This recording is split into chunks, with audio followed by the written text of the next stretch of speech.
Hi everyone, and welcome. Just before Shabbat here in LA, I'd like to share with you just a few words from the Zohar regarding the energy of this week.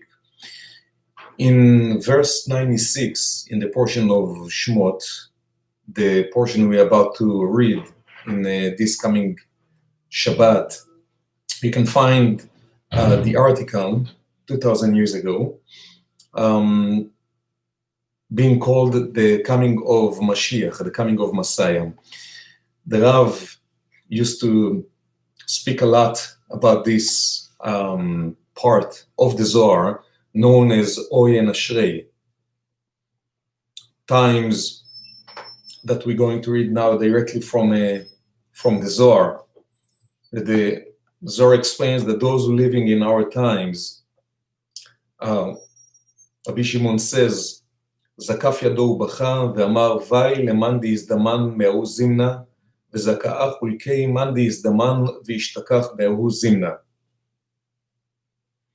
Rabbi Shimon raised his hands, wept and said, woe to those who will be present at that time, and blissful will be those who will be present at that time. At the same time, woe and blissful.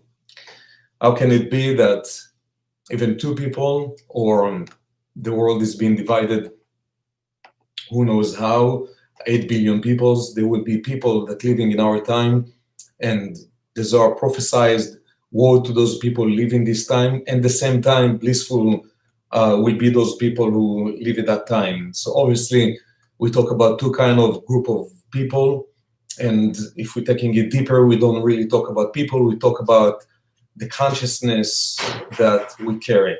There will be two levels of consciousness that will be available in our time, and this eventually what will differentiate between people who will experience this time in a way of confusion and negativity, and those who will experience that time in ways of a blessing, expansion, and growth. We look into what is going on in the world, in specifically in this time. And this is not by coincidence. There is no coincidence, as you know, as you learn. We are now in the beginning of the portion of Shemot. It's also a new book that will go into the next 10, 12 weeks, which is very important time to all of us. Now, what is the most important thing in this time, with all the confusion that is taking place, is where is the level of my consciousness? So there are two levels of consciousness that we speak about, right? Egypt represents, this is the slavery.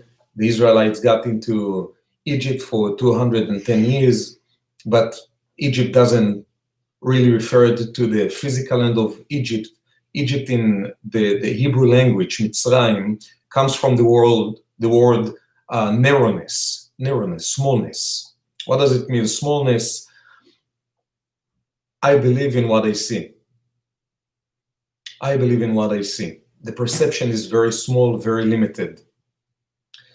The beginning of expansion of consciousness, getting out of what we call Mitzrayim, exile, a state of being disconnected from what is truly happening in front of us, because we know many times in the physical level one thing is happening, but in the spiritual level there is a whole different story. More our mind is subjected to what is happening physically in front of us, more we're finding ourselves inside of our own Egypt, inside of our own type of exile, or a state of being disconnected.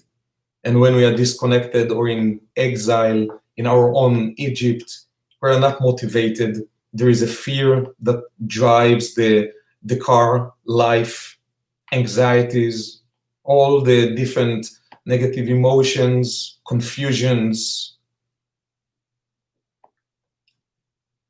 There is another way to choose to live our lives. And obviously it requires an effort. And this effort is not a physical effort, it's a spiritual effort that begins with the understanding that what I see or what seems to be the reality in front of me, with all the ways that the mind will justify it. Many people would say, don't you see what is going on? Seeing from what level, seeing from what perspective, this is the question. Are you seeing it with your physical eyes? Do you use just the physical ears to understand what is going on around you? Or you start to question? You start to question what is truly going on. And as the Zohar explains, that the time of the revelation of light, first of all, lots of darkness will be exposed. And it is not about right and wrong. It begins with each individual in the world. It begins with each one of us. And more we resist the transformation to take place, we all have the dark places inside of ourselves that maybe we hide or we resist to look into those spaces. When the light shines over all those parts inside of each one of us as individuals, first of all, and later on, it is collectively, obviously, as we can see in the world. But when the light shines, darkness is being exposed. It's the same like you sit in a room that there are rays of sun penetrating through the curtain, and you can see the ray of the sun kind of cutting the room, the air. Inside of this ray of sun, you can also recognize the piece of dust. When the light shines strongly, the light is giving the opportunity to recognize what really needs to be cleansed, what really needs to be transformed. We know about Moses, who is the leader to lead the Israelites out of Egypt from slavery into redemption. And again, Kabbalistically, we don't talk about just the physical figure of Moses back at the time. We talk about the energy that we want to tap into to get ourselves out of our own slavery, out of our own ways that we allow our mind, our emotions, our actions to be subjected to the things that physically happening around us without questioning that maybe there is something else going on. So Moses represents the force inside of each one of us that can take all of us out of living limited, living small, to get ourselves into our own redemption, which is living large, living big, living up to our true soul potential. So when the light shines, there are parts of darkness that being revealed. We can continue to try keeping hide them in certain ways, but eventually all of the darkness will be exposed because the light is always stronger than the darkness. The positive energy is always stronger than the negativity. Many times there is just a process, like the Israelites spent 210 years in Egypt. But this process is just to allow all the parts to become revealed that needs to be transformed, so eventually they can become transformed. So when we speak about Moses, about this force, one of the things that we learn, Moses considered to be not only the greatest leader, but the most humble human being on earth. This is what the Kabbalah is saying. This is what we can find in all the writings of the sages. Moses being represented as the most humble. Now, what does it mean being humble? Being humble, does it mean thinking about myself less? No, this is not what the Kabbalah is explaining. If you just change the way that we usually saying that, think about yourself less. No, think less about yourself. This is the whole difference. Being humble as Moses, being the biggest and greatest leaders in all times. Moses, in one hand, knew the power of the Creator that exists inside of himself. And he knew that without the light, he's not really capable of doing anything. If you separate the energy of the Creator from Moses, Moses knew that he by himself doesn't have the ability, the power to do his work on earth. So it's not that Moses thought less about himself, thought about himself as less. No, he knew that combining the vessel God gave him with the light force of the Creator, by not thinking too much about himself, but thinking about how can he manifest the light that he meant to manifest in this world and to influence in a positive way the world around him. Moses known as the servant.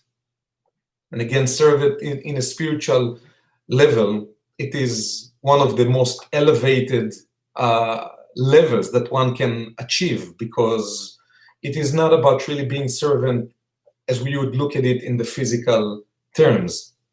It is about being a pure channel of the light of the Creator, to be able to manifest the true light of the soul that each one of us have inside of ourselves. So there is so much energy that is being revealed from this week and on that is connected with this process of the light being revealed in a new level, exposing different negative parts, limited parts, ego levels, motives that they are not pure, not clean inside of each one of us, just exposing it, and it is happening individually and collectively,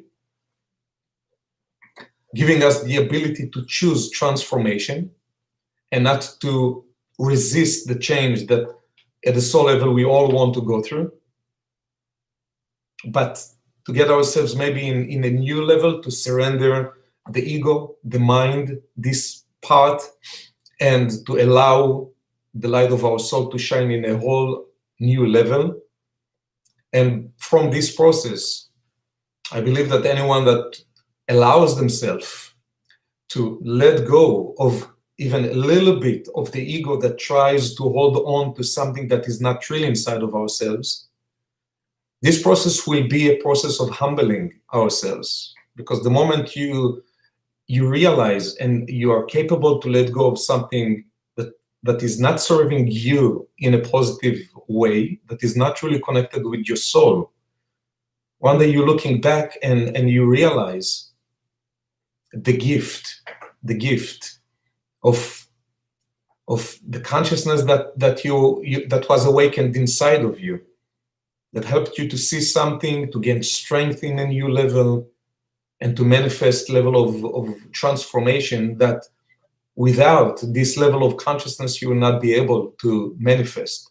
So it is not about the ego that manifested it, but it is the new level of consciousness that was awakened inside of you that allowed you really to go through this transformation and to move yourself even one step at a time, one step deeper, from a place of living small, living in your own Egypt, living as a slave in this life, towards state of redemption and freedom, choosing really to live